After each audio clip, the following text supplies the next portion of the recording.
Послание святого апостола Павла, чтение. А до Тимофея, ты последовал идти моему учению, житию, привету, вере, долготерпению, любви, терпению, изгнанием, страданием, яковами выше в Антиохии, в Иконии и в Листре, якова изгнание прият, и от всех меня избавил есть Господь.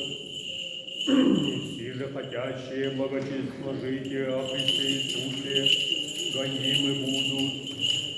Лукавый же человек и чародеи преуспевают на горшие, прельщаемый, ты же пребывай в ним же, наученный я же, верено суть тебе, веды от кого научился идти.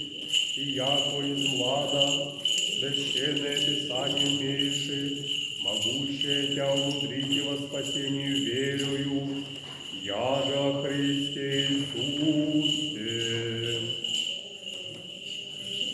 Братья, девы, яко любящим Бога вся поспешествует во благое, служим по предуведанию званым, их же по предуведе тех и предустави сообразным быть и образу Сына Своего, яко бытие Ему первородного многих братья, а их же предустави тех и призва, а их же призва сих и оправда, а их же оправда сих и прослави, что поречем к сим, аще Бог по нас, кто наны, и же у вас своего Сына не пощаде, но за ны вся прелесть есть Его, как угоне и с Ним вся нам дарствует. Кто поемлет на избранные Божие, Бог оправдает, кто осуждает, Христос Иисус умер и паче же и воскресы, и же есть одесную Бога, и же ходатайствует о нас. Кто не разлучит от любви Божия, скорбь ли, или теснота, или гонение, или глад, или нагота, или беда, или меч?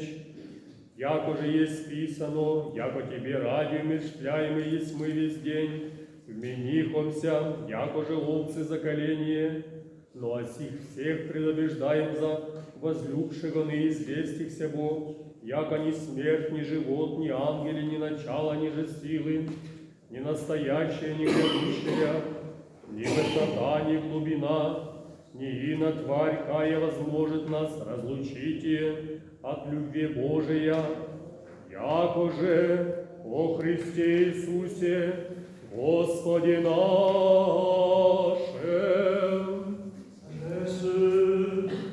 Lecture de la seconde épître du saint apôtre Paul à Timothée. Soyons attentifs. Mon enfant Timothée, tu m'as suivi dans mon enseignement, dans ma conduite et mes projets, dans la foi, la patience, dans l'amour du prochain et la constance, dans les persécutions et les souffrances qui me furent infligées à Antioche, à Iconium, à Lystre. Quelle persécution n'ai-je pas eu à subir? Et de toutes, le Seigneur m'a délivré.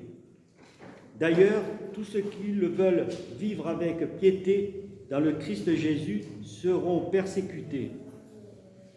Tandis que les méchants et les imposteurs feront toujours plus de progrès dans le mal, séduisant les autres et s'égarant eux-mêmes tout à la fois.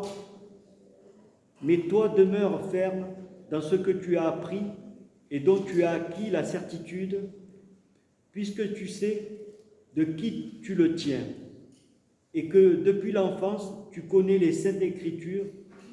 Elles sont à même de te procurer la sagesse qui conduit au salut par la foi dans le Christ Jésus. Frères, nous le savons, pour ceux qui aiment Dieu, tout contribue à leur bien, puisqu'il les a élus selon son dessein. Ceux qu'il connaissait par avance, il les a en outre destinés à reproduire l'image de son Fils, afin qu'il soit le premier-né parmi une multitude de frères, et ceux qui, destinés à ce rassemblement, il les a invités. Ceux qui ont entendu son appel, il leur a donné d'être justes. Et ceux qui ont trouvé la sainteté, il les a glorifiés. Que dire après cela? Si Dieu est pour nous, qui sera contre nous? Il n'a pas refusé son propre Fils, il l'a livré pour nous tous. Comment pourrait-il avec lui ne pas nous donner tout? Qui accusera ce que Dieu a choisi? Puisque c'est Dieu qui justifie. Qui pourra condamner? Puisque c'est le Christ qui est mort, ou plutôt, il est ressuscité. Qui est à la droite de Dieu? Qui intercède pour nous? Qui nous séparera de l'amour du Christ? La détresse, l'angoisse, la persécution, la faim, le dénuement, les dangers ou la mort. L'Écriture dit justement, c'est pourquoi que nous consacrons tous les jours pour nous faire en brebis d'abattoir. Mais en tout cela, nous sommes les grands vainqueurs grâce à celui qui nous a aimés. Oui, j'en ai la certitude, ni la mort, ni la vie, ni les anges, ni les principautés, ni les puissances, ni les présents, ni l'avenir, ni les cieux, ni les abîmes, ni aucune autre créature, rien ne pourra nous séparer de l'amour de Dieu. Мир вам, читающим, и я И Духове Твоему. Аллилуйя! Гласа тьмы, придите, возрадуемся Господи, воскликнем Богу Спасителю нашему. Аллилуйя, аллилуйя, аллилуйя.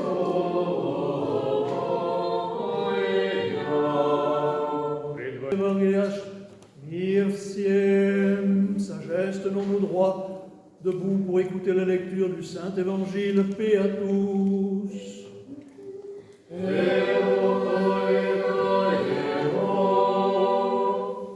Lecture de l'Évangile selon saint Luc.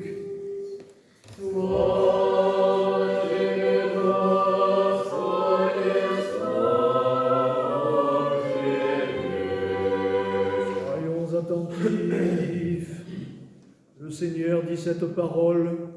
Deux hommes montèrent au temple pour prier. L'un était pharisien, l'autre était publicain. Le pharisien, la tête haute, priait ainsi en lui-même. Ô Dieu, je te rends grâce de ce que je ne suis pas comme le reste des hommes qui sont rapaces, injustes, adultères, ou bien comme encore ce publicain. Je jeûne 2 fois par semaine, je donne la dîme de tous mes revenus. Le publicain, se tenant à distance, n'osait même pas lever les yeux vers le ciel, mais il se frappait la poitrine en disant « Ô Dieu, aie pitié de moi, pécheur !» Je vous assure que ce dernier descendit chez lui justifié, l'autre non. Quiconque s'exalte sera humilié, quiconque s'humilie sera exalté.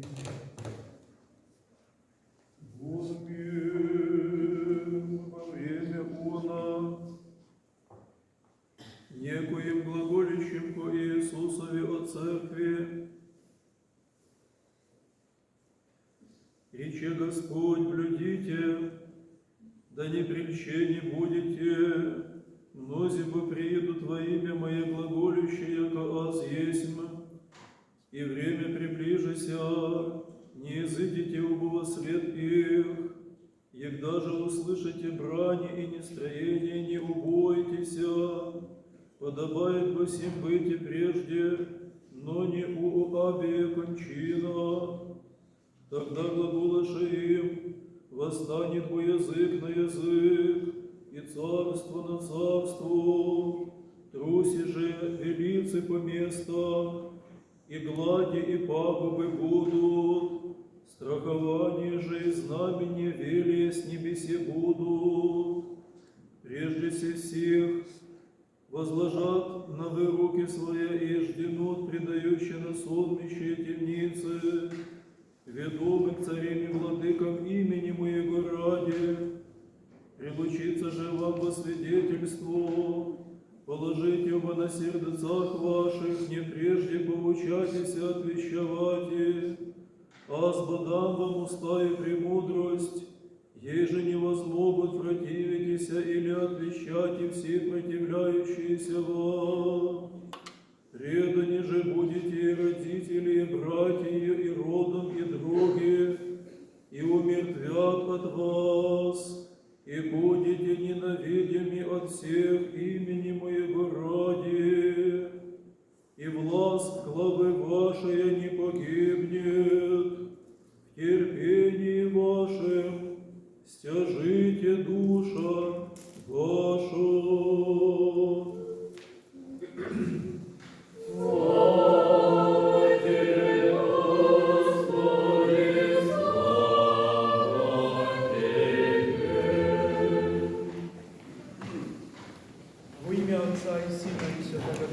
Au nom du Père, du Fils et du Saint-Esprit.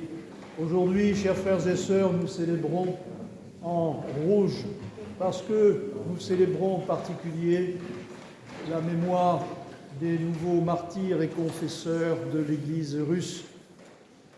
Les nouveaux martyrs et confesseurs, il y en a partout. Actuellement dans le monde, l'Église chrétienne est la plus persécutée. Elle est plus persécutée que jamais, mais nous faisons mémoire aujourd'hui, en particulier à ceux qui ont été persécutés pendant plus de 80 ans, pendant 70 ans, sur la terre russe, ceux de l'Église russe dont le sang a constitué le plus grand fleuve de sang des martyrs qui ait existé dans l'histoire de l'homme. Et souhaitons, espérons, que ce soit le dernier, mais peut-être pas, car l'Écriture nous prévient, et le Christ lui-même dans cet évangile nous prévient qu'on mettra la main sur vous et l'on vous persécutera. Il y aura des phénomènes terribles, des grands signes dans le ciel. Une nation se lèvera contre une autre nation, un royaume contre un royaume, etc., etc. Le Christ lui-même nous le rappelle. Et il n'y a pas de raison que nous échappions au sort de nos prédécesseurs. Mais ça ne veut pas dire que forcément nous dussions y passer aussi. Il ne faut pas être tranché. Tout est entre les mains du Seigneur et entre nos mains, car le Seigneur attend l'homme et sa prière et sa bonne volonté, car l'homme baptisé est aussi fils de Dieu et il a aussi la puissance du Fils de Dieu. Et donc, si les hommes le veulent, si les hommes le veulent bien, il n'y aura plus de grands martyrs. C'est à nous de faire en sorte que la prière ardente recouvre toute la terre. Et alors, il y a quelque chose d'un peu, pour l'homme ordinaire, quelque chose d'un peu amer dans cette parole du Christ. Il dit, vous serez martyrisés, le frère et la sœur se dresseront l'un contre l'autre, se tueront l'un contre l'autre, l'un dénoncera l'autre, ce sera terrible. Mais il faut que tout cela arrive, nous dit le Christ. C'est pour que cela, et votre mort, votre martyr, pour que vous serviez de témoignage. Tout cela va arriver, tout cela, dit-il à ses apôtres, et tout cela est arrivé. Nous en sommes témoins, nous encore aujourd'hui, cela est arrivé sur la terre russe, la sainte terre russe. Et pourquoi est-ce que tout cela est arrivé? C'est c'est pas arrivé comme ça, point. L'Évangile dit, c'est arrivé pour que vous serviez de témoignage. Pour que vous serviez de témoignage. Eh bien, nous aussi, et ainsi, par votre persévérance, vous sauverez vos âmes, dit le Christ à ses fidèles, à ses disciples, à ses apôtres. Eh bien, nous aussi, par notre persévérance, nous pourrons sauver nos âmes, mais seulement par notre persévérance dans les tribulations, s'il y a des tribulations. Il ne faut pas être oiseau de mauvais augure. Attention, on nous annonce, il y aura des prophètes qui vont dire, on va sortir toutes sortes de prophéties. Peut-être que oui, peut-être que non. Il ne faut pas être prophète si on ne l'est pas vraiment. Et donc, il ne faut pas être oiseau de mauvais augure, mais si cela arrive, il faut avec patience, foi, humilité, le vivre dans la foi, et ne jamais renier sa foi, comme nos prédécesseurs, les saints martyrs de la terre russe, qui ont ainsi sauvé leurs âmes, sauvé leur âme. Et ainsi, par votre témoignage, vous sauverez aussi, vous aiderez les autres à sauver leur âme. L'apôtre, dans ses épîtres aujourd'hui, nous donne une illustration et l'explication plutôt de cette humilité qui était celle de nos prédécesseurs, des saints martyrs. L'apôtre, de la terre russe en particulier aujourd'hui, l'apôtre parle de sa conduite, ses résolutions, il parle de lui. Il dit ma conduite, ma résolution, ma douceur, ma charité, ma constance, ma persécution. On a l'impression qu'il se vante un peu. Et la chute, c'est qu'il ne se vante pas parce qu'il dit mais quelle persécution n'ai-je pas supportée? Lui-même, Paul, a été persécuté. Quelle persécution n'ai-je pas supportée? Mais tout ça, c'est parce que le Seigneur m'a délivré de toutes. C'est-à-dire que tout ça n'a aucun sens, et lui, cette petite personne n'a aucun intérêt, si ce n'est parce que le Seigneur l'a délivré. Parce que le Seigneur l'a délivré. Et tout ne prend un sens qu'à cause de ça, et par ça. Alors, Saint Paul rappelle que les imposteurs, dans les temps méchants, les imposteurs s'avanceront, et toujours plus dans le mal. Les hommes méchants, les imposteurs avanceront toujours plus dans le mal, égarant les autres et égarés eux-mêmes. C'est intéressant de noter ça. On voit aujourd'hui dans le monde que le mal progresse, des imposteurs sont à la tête de la progression de ce mal. Pourquoi imposteur? Que fait un imposteur? Il ment. Le mensonge est répandu dans le monde et est devenu comme la règle de fonctionnement du monde aujourd'hui. Le mal progresse. L'imposteur progresse. Les hommes méchants progressent. Mais Dieu merci, je fais une parenthèse aussitôt fermée. Vous me l'avez entendu dire, je le répète, mais pas que.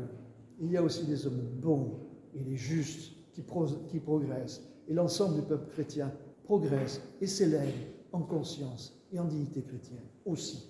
Et c'est peut-être pour cela que le mal avance de plus en plus, parce qu'il n'aime pas que le bon se manifeste.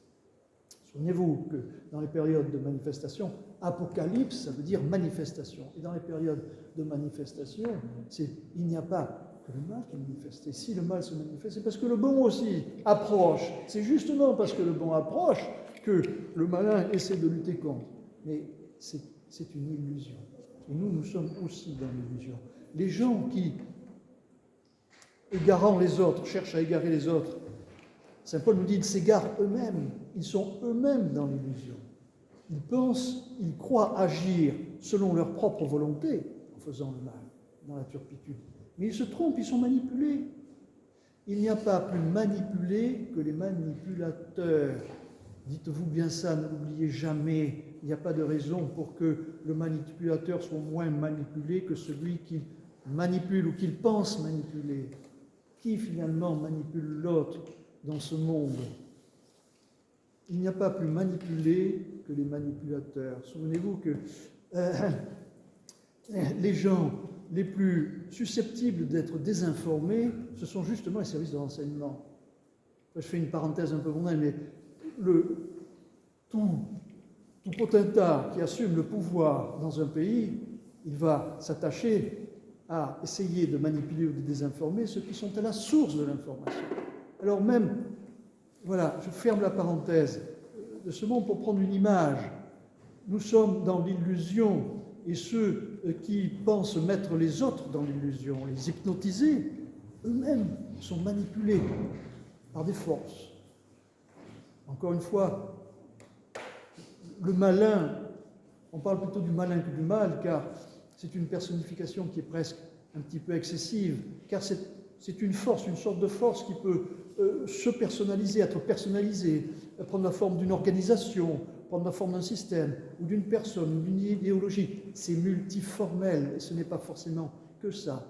Et ces personnes-là qui agissent dans ces forces, au nom de ces forces, elles sont elles-mêmes complètement manipulées. Il ne faut pas l'oublier. Alors, manipulateurs et manipulés font ensemble avancer le monde dans une certaine direction. Et quelle est cette direction? Eh bien, l'apôtre Paul nous le dit aussi. Toute chose concourt au bien de ceux qui aiment Dieu. Alors, c'est difficile à comprendre, c'est difficile à admettre que quelque chose de mal qui arrive peut servir un bien. Mais il y a dans notre culture russe une expression qu'on ne retrouve pas tellement dans la culture occidentale, mais qui est pleine de sagesse et qui illustre bien la compréhension, la connaissance que nous avons de cela. C'est « et всегда к лучшему ». C'est toujours pour un mieux. Souvent, c'est difficile à encaisser, à vivre, mais c'est toujours pour un mieux. C'est toujours pour nous forcer.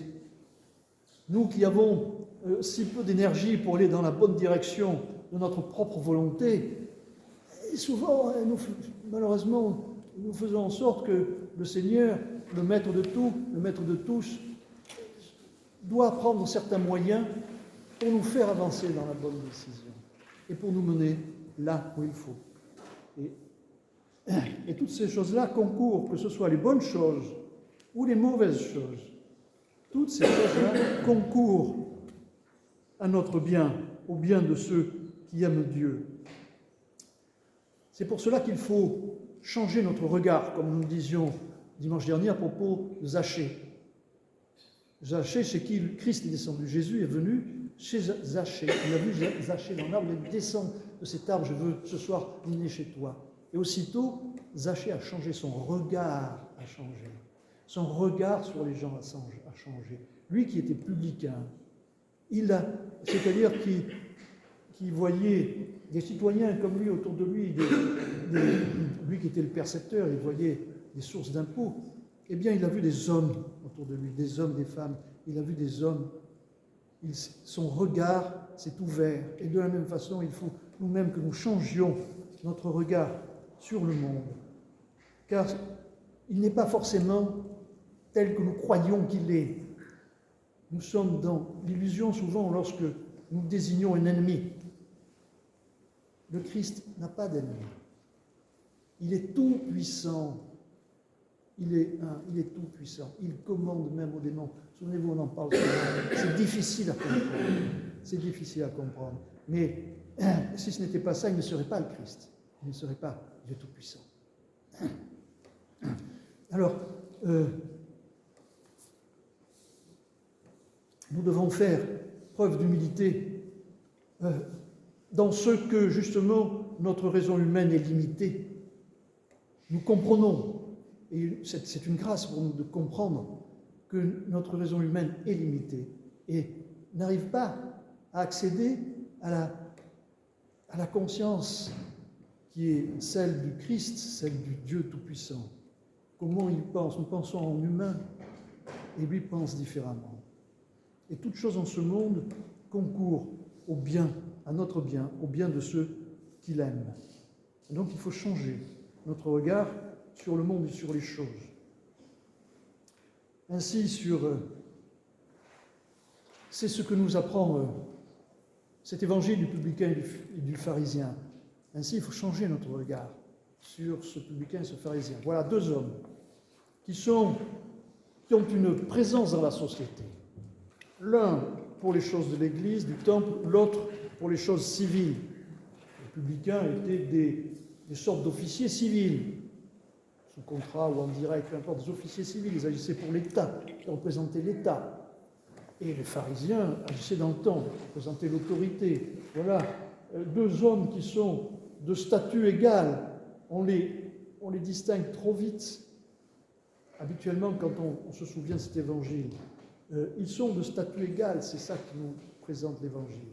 Et un qui est plutôt pas trop respecté par le peuple parce qu'il lui prend ses sous, et l'autre qui est plutôt mis en avant devant le peuple parce qu'il respecte la règle, il est fidèle à la tradition qui est écrite, et parce que, comme il le dit lui-même, moi j'accomplis tous mes devoirs, je fais toutes mes prières, je donne la dîme pour le peuple, je fais le bien à mes semblables, et il fait tout ce que la loi prescrit, donc il est mis en avant, et il est montré, c'est un exemple.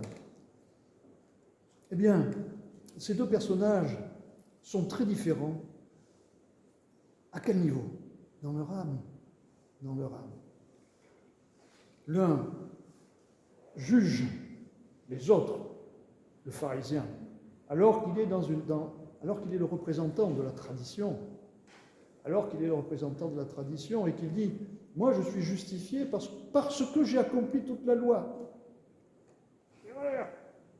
Si tu accomplis toute la loi, mais que en même temps, tu juges ton voisin et ton semblable, tu as tout faux. Zéro. Tu n'as rien compris. Et ton âme n'est pas ouverte. Et voilà l'autre qui, au fond du temple, derrière, se lamente.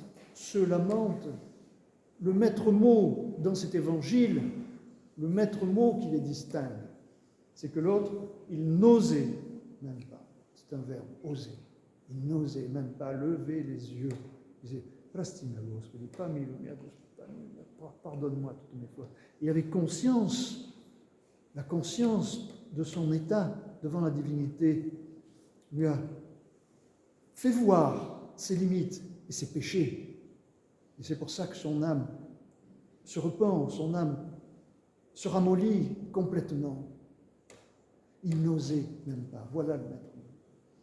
Alors, dans ce temps de carême, d'approche du carême, encore 3 dimanches, nous serons dans le carême. Dans ce temps d'échauffement, pour filer la métaphore du travail de la préparation de l'athlète, nos grands ascètes étaient des athlètes de Dieu. Nous sommes dans une période d'échauffement.